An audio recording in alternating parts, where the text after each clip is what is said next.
dengan acara pidana. Wow. Pidananya berat karena 2 pidananya. 1 money laundry, 15 tahun penjara. Wow. 1 lagi itu penggunaan mata uang selain rupiah itu 1 tahun penjara. 1 tahun penjara, penggunaan mata uang selain rupiah. Sahabat entrepreneur, salam hebat luar biasa. Pada kesempatan kali ini, Level Up Podcast kedatangan lagi tamu yang sangat istimewa. Beliau ini saya juluki bapaknya Bitcoin Indonesia. Waduh, kenapa saya bilang bapaknya Bitcoin Indonesia? Karena saya baru tahu bahwa dulu sebelum rame kripto, dulu sebelum rame tentang blockchain dan sebagainya, ternyata beliau ini adalah orang yang visioner yang sudah paham bahwa ini akan terjadi satu era yang baru di Indonesia, bahkan di dunia. Nah, beliau ini termasuk manusia-manusia langka, ya. Dan memang yang datang di Level Up Podcast adalah manusia-manusia langka, yang mana mungkin Anda tidak bisa dapatkan informasinya di media biasa, tapi Anda hanya bisa dapatkan di acara Level Up Podcast. Apa kabar Pak Oscar Darmawan? Baik sekali, thank you Pak Chandra sudah di-invite ke Level Up Podcast. Woi, keren. Ini Pak Oscar orang yang masih muda, jauh lebih muda daripada saya. Tapi hari ini kita akan kulik bagaimana kisah sukses beliau setelah yang satu ini. Welcome to Success Before 30 Level Up Podcast. Pak Oscar, apa kabar? Baik, thank you semangat diundang ke acara Level Up ini. Makasih ya. Ini acara kita namanya Level Up. Jadi orang yang datang ke sini levelnya pasti up. Pengetahuannya up, edukasinya up, ya kan? Jadi pengetahuan dia akan luar biasa. Pak Oscar, saya menarik banget. Thank you udah mampir ke acara kami.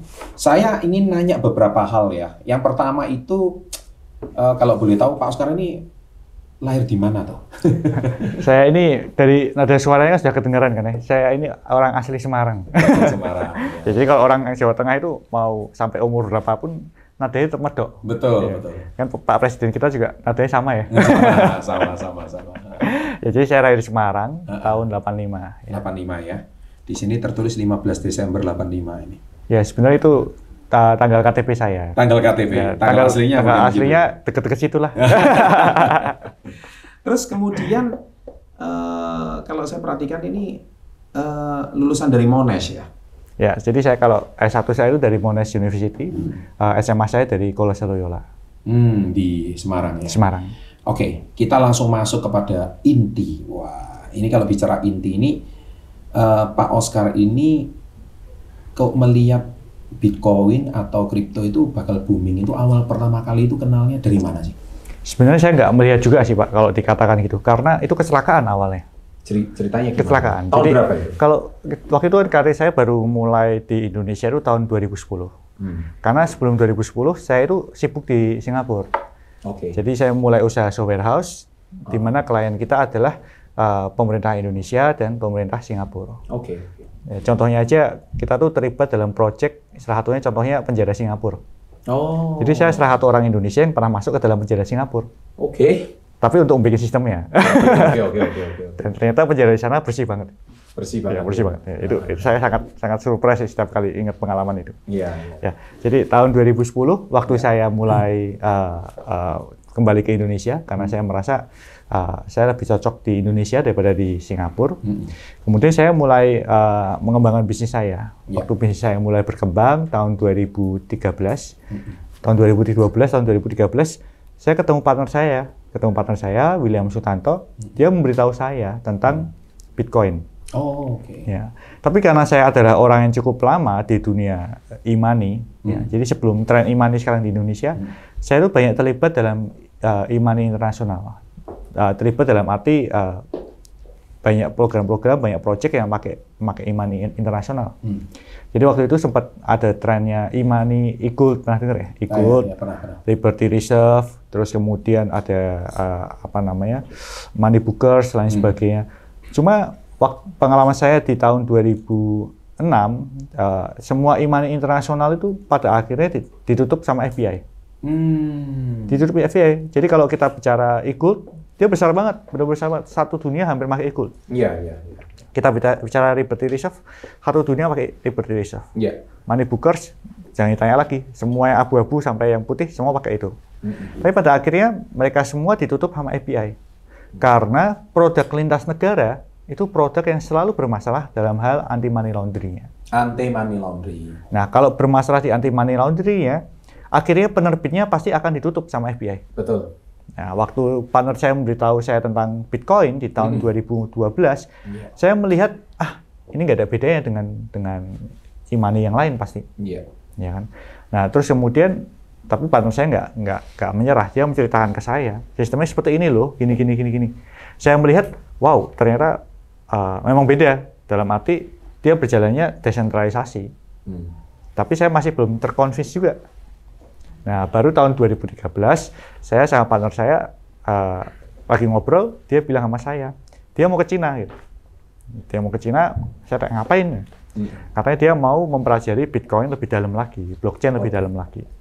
Nah, entah karena apa lain sebagainya, padahal waktu itu partner saya sudah siap berangkat, sudah ada visa lain sebagainya, tapi saya langsung begitu dengar dia ngomong itu, beberapa hari sebelum saya langsung bilang sama dia, saya ikutan deh. Saya mau berangkat, saya mau coba ikut. Mau tahu lebih banyak lah. Nah, begitu sampai di Cina, di Guangzhou ya, partner saya kan pertama kali sudah memulai Bitcoin Indonesia dalam bentuk blog dan broker. Waktu itu tahun 2000. Blognya apa waktu itu, Pak? Bitcoin.co.id. Oh, itu partnernya Pak Oscar. Partner saya. Bukan Pak Oscar yang pendirinya, bukan ya? Nanti saya ceritakan. Jadi 2012 itu bentuknya blog. Jadi kalau waktu itu buka bitcoin.co.id, nggak ada transaksinya, cuma blog semua. Apa itu Bitcoin? Blog tentang cara kerja blockchain dalam WordPress seperti itu. Terus kemudian partner saya 2013 pertengahan dia membuat sistem broker Bitcoin, tapi sistem sederhananya. Waktu kita ke Cina, kemudian saya bilang sama partner saya ingat banget, saya bilang sama partner saya, ternyata sistemnya menarik. Bro, gimana kalau misalnya, karena saya sama dia udah partneran lama kan di software house juga. Saya bilang sama dia, gimana kalau misalnya saya ikutan di bisnis ini, saya bantu besarin bisnis ini, saya pastikan satu Indonesia jadi marketnya. Karena saya merasa bisnis ini punya prospek yang jauh yang daripada yang saya bayangkan, dan saya punya pengalaman di sini. Karena saya dulu aktif di forex, saya aktif di e-money, saya aktif di bidang digital marketing.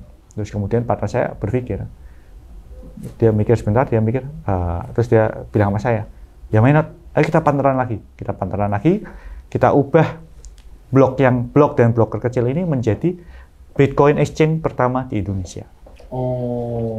Nah, Bitcoin Exchange itu awalnya dari situ ya? Dari situ. Terus kemudian tahun 2013 itulah Bitcoin.co.id itu di-relaunch menjadi sistem perdagangan Bitcoin pertama di Indonesia. Sistem perdagangan. Padahal kalau di luar itu exchanger sudah ada gitu ya? Waktu itu cuma ada dua yang besar. Satu BTC Cina, satu lagi Coinbase. Waktu itu ada Mt. Gox, ada Mt. Gox juga. Jadi Amerika, Eropa belum ya waktu itu? Eropa baru mulai. Ada yang namanya Bitstamp. Bitstamp masih ada sampai sekarang. Cuma kalau kita bicara mengenai di Cina, waktu itu BTC Cina itu baru muncul, baru menguasai market seluruh Cina.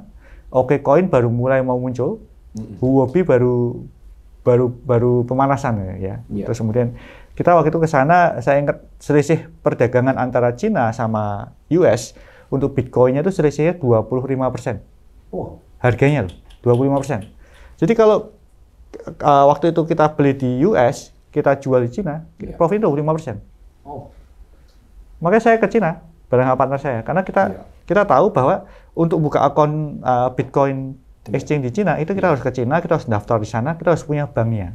Ya, kemudian makanya saya tertarik mengembangkan ini di Indonesia karena likuiditasnya ternyata belum terbentuk di Asia Tenggara. Waktu itu belum. Belum ada. Jadi makanya kalau teman-teman semua yang mulai bisnis exchange di kripto ya, yang dari tahun 2013 rata-rata kenalnya cuma sama kita. Karena kita termasuk yang cukup tua lah di bidang ini. Nah, terus saya dengar dulu awalnya itu pernah bagi-bagi Bitcoin. Nah, boleh diceritain sedikit. Itu gimana itu ceritanya? Jadi kalau kita berangkat di awal dulu waktu saya bikin Bitcoin waktu saya umur 27 itu, waktu kita bikin Bitcoin Exchange barengan partner saya, salah satu edukasi yang kita lakukan adalah keliling kampus. Jadi kita pernah keliling kampus ke UI, kita pernah ke di Bandung juga pernah, Surabaya, bahkan sampai di Aceh kita pernah. Wow. Setiap kali kita kalau keliling kampus, yang kita lakukan tuh bagi-bagi Bitcoin. Jadi kalau orang tanya, jawab, kita kasih Bitcoin. Ya, jadi saya ingat banget tahun 2018 ya. Tiba-tiba ada satu mahasiswa yang message ke saya bilang, "Makasih Pak, ini Bitcoin-nya ternyata sekarang jadi belasan juta rupiah gitu." Ya. Padahal dia karena dia baru ngelihat Bitcoin-nya lagi tahun 2018. Oh, jadi dia passwordnya lupa atau apa gitu? Saya nggak tahu kenapa, tapi dia baru ngeceknya 2018. Kalau misalnya waktu itu, waktu kita bagi-bagi dia langsung jual atau cairin, mungkin cuma berapa puluh ribu rupiah kan. Iya, betul. Cuma ternyata karena dia bukanya tahun 2018 waktu Bitcoin harganya menyentuh 250 juta rupiah, yang kita bagi-bagikan ternyata naik berapa puluh kali lipat gitu. Ini kalau punya mesin waktu guys ya. Pak Oscar tolong kembali lagi dong ke tahun 2012. Oke, menarik. Terus kan Pak Oscar tadi kalau bicara dari pengalaman kan background Anda itu mengerti forex, mengerti e-money dan sebagainya. Kenapa kripto gitu? Karena kalau kita bicara edukasi ya, kita bicara edukasi sedikit. Edukasi saya itu berantakan. Ya, kalau saya kan lulus dari IPA kan. IPA. Kemudian saya pertama kali nggak langsung ke Monash, saya itu ke satu akademi dulu. Di situ saya belajar multimedia. Setelah mau belajar multimedia, karena saya orangnya bosenan, kemudian saya mempelajari internet security. Internet security. Ya. Dan karena saya sekali lagi bosenan, begitu saya sudah dapat D3, saya mutusin ke S1, saya itu ngambil jurusan information technology, dan karena saya terlalu banyak waktu, saya ngambil jurusan satu lagi information system. Ya, jadi makanya gelar saya double kan, double major. Kemudian saya sempat belajar finance, Cuma sebelum waktunya ujian CFA saya mundur karena daripada saya nyoba kayak susah banget gitu. Ya, sampai sekarang saya juga masih sekolah sih. Saya ada sekolah di jurusan blockchain S2. Mungkin salah satu orang Indonesia. S2 itu ada blockchain ya? Ada, jadi mungkin saya satu-satunya orang Indonesia yang ngambil jurusan S2 blockchain ya. Wow. Ya. Tertarik kalian? Bidang baru kan, bidang baru saya pengen. Ini di mana? Di Harvard? Di Cyprus. Jadi Harvard belum mulai waktu itu. Saya sudah, nanti mungkin selesai di akhir tahun ini dapat S2-nya. Wah, guys, kalian S1-nya mungkin nggak berminat, tapi S2 blockchain mau gitu. Jadi cryptocurrency itu apa yang Bapak lihat? Ya, jadi waktu itu begitu karena studi saya begitu beragam, ternyata semua studi itu mengarahkan saya ke bidang kripto, di mana saya sekarang dipercaya menjadi CEO-nya. Ya. Ternyata apparently menjadi CEO itu kita perlu tahu segala hal sedikit-sedikit, kemudian kita manage. Bukan dari situ mungkin yang buat saya tertarik dengan kripto, karena kripto itu adalah penggabungan antara IT dengan finance dengan internet security. Oh, IT, finance, dan internet security. Betul, karena kita harus tahu sebelum adanya blockchain. Kalau kita bicara sebelum adanya blockchain ya, kalau kita bikin sebuah software, itu kita tuh selalu dihadapkan tiga segitiga. Tiga permasalahan ini. Tiga segitiga. Apa itu? Kita harus milih mau aman, mau nyaman, atau mau cepat. Aman, nyaman, atau cepat ya? Ya, ini tiga ini nggak bisa jadi satu. Oke. Ya. Nah, solusi blockchain itu adalah solusi yang berusaha yang satu-satu solusi yang bisa tiga-tiga ini tetap berjalan. Aman, nyaman, cepat. Iya, aman, betul. Karena kalau kita bicara kita mau aman ya, itu pasti nggak bisa nyaman atau cepat. Salah satu pasti dikorbankan kan. Tapi kalau kita bicara blockchain, itu satu-satunya software di mana ketiga-tiganya bisa tidak terlalu berkorban. Ya. Inilah solusi yang diciptakan sama Satoshi Nakamoto itu. Kalau kita bicara secara internet security ya, di mana kita bisa membuat sebuah software, ya, software itu tetap transparan, tapi security-nya nggak dikorbankan. Ya. Di mana software itu tokennya tetap bisa kita miliki, tapi security-nya bisa tetap terjaga. Setuju. Itu kan kelebihan daripada blockchain. Kalau kita bicara mengenai software sentralisasi, kalau kita sudah bicara transparansi, kita bicara tokennya harus diserahkan, nanti pasti nggak aman. Iya. Lain sebagainya. Kurang lebih seperti itu. Yang buat saya sangat tertarik dengan blockchain ini. Awalnya itu seperti kayak gitu ya. Nah, terus kripto sama blockchain itu bedanya apa sih? Kalau kita bicara blockchain dan kripto, itu banyak orang yang agak bingung hubungannya kan ya. Apalagi kalau kita bicara tahun 2012 silam, waktu kita bicara Bitcoin tuh bahkan dibagi dua loh. Bitcoin B-nya besar atau Bitcoin B-nya kecil. Oh, kok bisa gitu? Karena Bitcoin yang B-nya kecil itu adalah unit currency. Bitcoin yang B-nya besar itu menjadi sekarang disebut dengan blockchain, yaitu jaringan teknologinya. Saya nggak tahu kapan, sejak tahun 2014 orang nggak lagi nyebut Bitcoin B besar B kecil, tapi nyebutnya dengan blockchain dan Bitcoin. Ya. Kemudian di tahun 2015-2016 muncul tren orang mengharamkan Bitcoin dan memuji-muji blockchain. Ya, tapi sekarang di tahun 2019 silam, mulai tahun 2019, mulai edukasi yang mulai berkembang, bahkan sekarang ada S2-nya kan. Nah, mulai berkembang, sekarang orang mulai mengerti hubungan antara blockchain dengan kripto. Nah, hubungannya apa? Kalau saya ditanya, seperti ini. Jadi kalau kita bicara blockchain ya, blockchain itu kan pada dasarnya dibagi dua. Blockchain public dan blockchain private. Apa yang membedakan blockchain public dan blockchain private? Blockchain public adalah blockchain di mana servernya semua orang boleh menjadi bagian dari servernya. Semua orang boleh menjadi bagian dari usernya. Tapi kalau kita bicara blockchain private ya, itu tidak semua orang boleh menjalankan servernya dan tidak semua orang boleh menjadi bagian dari blockchainnya. Karena blockchain private itu dibuat untuk sekelompok industri yang menggunakan blockchain itu. Jadi misalnya perusahaan A, perusahaan B, perusahaan C, perusahaan D, sepakat mau sharing data, sepakat mau sharing penggunaan satu software, mereka bikin blockchain, nah itu private. Nah, kalau kita bicara public, perusahaan apapun boleh pakai software itu. Nah, sekarang pertanyaannya, kalau semua orang boleh pakai software itu, semua orang boleh menjalankan server itu, siapa yang akan membayar biaya listriknya? Ya. Siapa yang akan membayar semua investasi yang dikeluarkan untuk menggunakan software itu?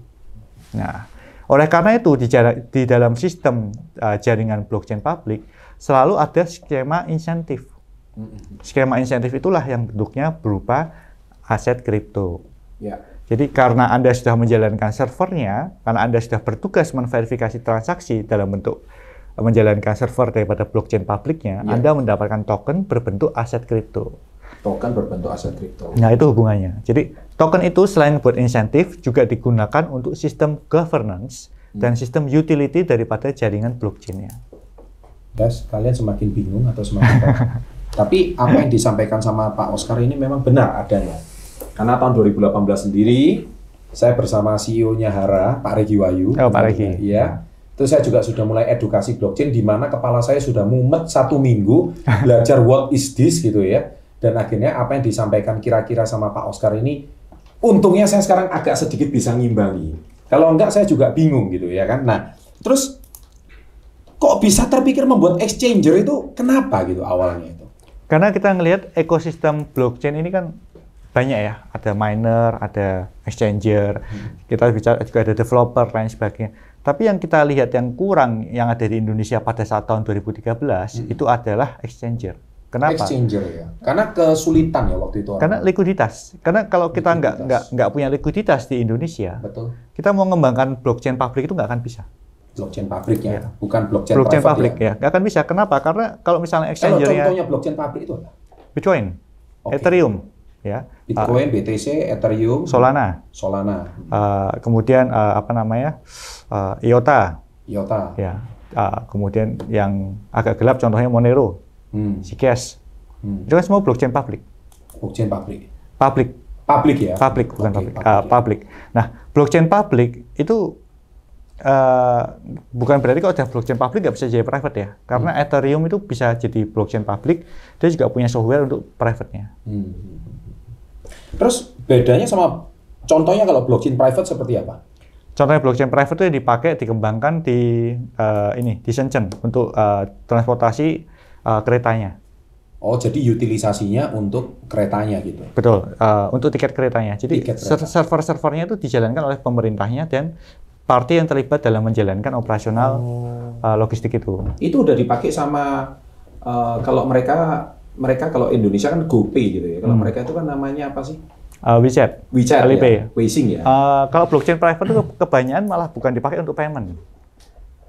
Jadi kalau kita bicara blockchain publik seperti Bitcoin, seperti Ethereum, kadang-kadang kan bersentuhan dengan payment kan. Betul. Tapi kalau private biasanya nggak bersentuhan dengan payment. Tapi lebih banyak bersentuhan dengan supply chain dan logistik. Supply chain dan logistik. Atau kalau yang paling banyak dipakai lainnya untuk dokumen manajemen. Itu utilisasinya ya? Utilisasinya. Oke.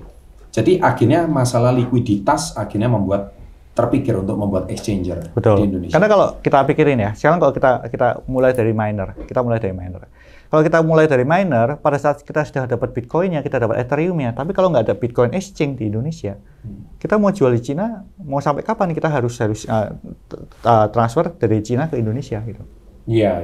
Karena waktu itu nggak ada exchange-nya, benar-benar nggak ada exchange. Ada exchange kecil-kecil, Pakai tapi Western Union lagi nanti kayak zaman betul, dulu. akhirnya akan susah karena transfer uang dari luar negeri ke Indonesia itu nggak segampang itu kan.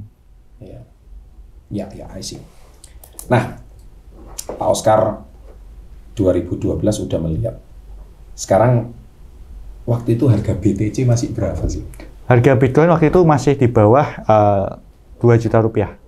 Pertama kali saya bersentuhan dengan Bitcoin itu masih di bawah 100.000. Masih di bawah 100.000. 100.000. Koleksi berapa waktu itu? Kalau boleh tahu.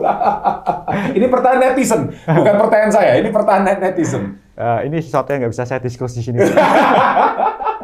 Jadi nggak bisa didiskusikan. Tapi nanti off kamera bisa. Makanya Anda tonton terus Level Up Podcast. Nanti suatu hari bocor. Istilahnya ada will-nya Bitcoin gitu ya. Will-nya. Oke. By the way, masih optimis nggak sih sama masa depan Bitcoin? Kalau saya kan sudah mengalami kejatuhan Bitcoin itu nggak cuma sekali 2 kali ya. Jadi bahkan pertama kali kita mulai fokus bikin industri Bitcoin di Indonesia, itu tuh bersamaan dengan jatuhnya Bitcoin yang besar banget. Sorry, kejatuhan itu dari tahun berapa ke berapa dan berapa? 2013. Waktu itu dari berapa ke berapa? Jadi Bitcoin sempat naik ya? Betul. Jadi saya ingat banget waktu ulang tahun saya, ya, waktu ulang tahun saya. Jadi kalau tahu tanggal jatuhnya Bitcoin itu tahu ulang tahun saya yang benar tanggal berapa. Ya. Jadi tahun 2013 itu Bitcoin pertama kali menyentuh 15 juta rupiah pertama kali per satu Bitcoin. Ya, jadi dari Bitcoin di harga di bawah 1 juta tiba-tiba naik sampai harga 15 juta. Karena pergerakan di Cina kan. Nah, pertama kali itu 15 juta, kemudian waktu ulang tahun saya itu tiba-tiba Bitcoin crash. Jadi pada akhirnya turun terus sampai harganya 2 juta rupiah per satu Bitcoin. Wow. Berarti 15 juta turun ke 2 juta. Itu terdiskon berapa persen itu ya? Iya. Karena kejadiannya berturut-turut itu, bukan cuma Cina mulai memperketat, kejadian berapa lama kedua, kalau saya boleh tahu? Setengah tahun. Hanya setengah tahun. Barengan dengan Mt. Gox tutup. Jadi Mt. Gox itu adalah crypto exchange satu-satunya di dunia yang pertama saat itu. Dia tutupnya tahun 2014. Tutupnya 2014. Ya, jadi waktu kita launching bitcoin.co.id itu bersamaan dengan Gunung Merapi meletus. Iya. Saya suka banget cerita. Jadi waktu peresmiannya Gunung Merapi meletus dan saat itu juga Bitcoin juga saat itu pas goyang-goyangnya. Nah, kan ini sesuatu yang baru. Apa yang membuat Pak Oscar itu bertahan? Kan kalau bicara saham ya, itu masih ada sebuah yang namanya ya ada bursa efek Indonesia lah ya. Kemudian industri itu sudah jauh lebih lama. Kalau saham itu terdiskon saatnya untuk dibeli kembali untuk investor. Tapi ini kan sesuatu yang artinya apa ya, bursanya juga waktu itu belum jelas, terus ini sesuatu yang baru. Tapi sudah diskon seperti ini, apa yang membuat Pak Oscar itu tetap stay dan percaya waktu itu? Karena saya itu tipe karakter yang kalau ditantang sebelum bisa, saya tipe yang nggak gampang menyerah.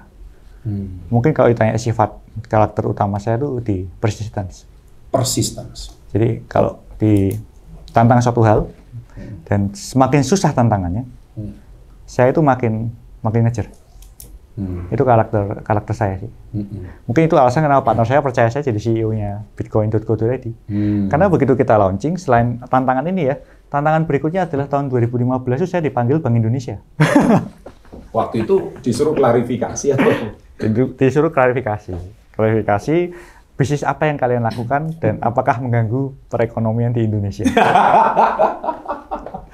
Saya masih ingat itu. Waktu itu kita kalau saya ke Bangka juga ya, waktu itu ya. Dan itu dengan ancaman pidana loh. Iya, jelas. Dengan ancaman pidana. Wow. Pidananya berat karena 2 pidananya. Satu money laundry, 15 tahun penjara. Wow. Satu lagi itu penggunaan mata uang selain rupiah itu 1 tahun penjara. 1 tahun penjara. Penggunaan mata uang selain rupiah. Betul. Jadi kita harus menjelaskan dengan baik dan berhati-hati. Dan memastikan bisnis kita harus bisa berjalan tanpa menyenggol aturan yang ada di Indonesia. Contoh nih, Indonesia ini kan negara kedaulatan ya. Betul. ada Tentara Nasional Indonesia, TNI itu jelas. Anda buat tentara sendiri ini kayaknya. Enggak, kita kayak seperti itu ya seolah-olahnya ya. Makanya waktu itu kita Avenger gitu kan. kita sempat diskusi dengan Bank Indonesia, kita menavigasi. Makanya bentuk bisnis kita di tahun 2015 itu sempat kita ubah. Kita nggak mau menyentuh semua yang berbau mata uang dan pembayaran. Dan semua yang berbau anonymity itu mulai kita hilangkan satu persatu. Jadi kita pilihannya dua. Apakah kita mau keuntungan jangka pendek atau kita mau bersahabat dengan pemerintah Indonesia. Dan untungnya saya memilih bersahabat dengan pemerintah. Oh iya. Kalau nggak gitu, ini udah tamat riwayat gitu ya. Sudah selesai gitu ya. Mungkin saat ini Bitcoin di Indonesia ilegal gitu. Sudah ilegal gitu ya.